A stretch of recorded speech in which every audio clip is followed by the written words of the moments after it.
पिसना अम्मा धीरे धीरे हरदी का गाठ हो, पिसना अम्मा धीरे धीरे हरदी का गाठ हो, पिसना अम्मा धीरे धीरे। पहली हरदिया अम्मा पंडित जी चढ़ाई है हो, पहली हरदिया अम्मा पंडित जी चढ़ाई है हो।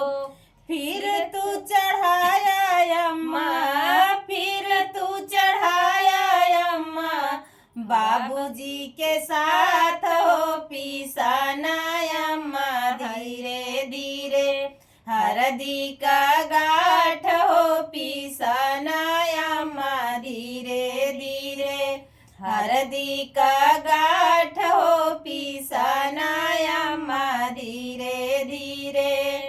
दूसरी हरदिया अम्मा पंडित जी चढ़ाई है हो, दूसरी हरदिया चाची पंडित जी चढ़ाई है हो।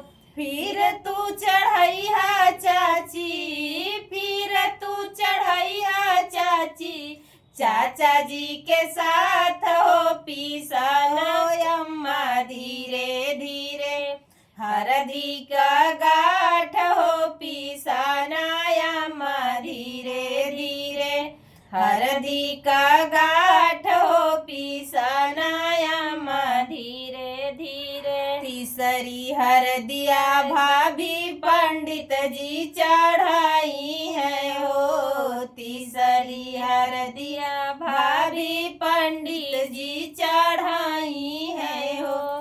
फिर तू चढ़ाया भाभी, फिर तू चढ़ाया भाभी भैया जी के साथ हो, पिसना भाभी धीरे धीरे हरदी का गाठ हो, पिसना भाभी धीरे धीरे हरदी का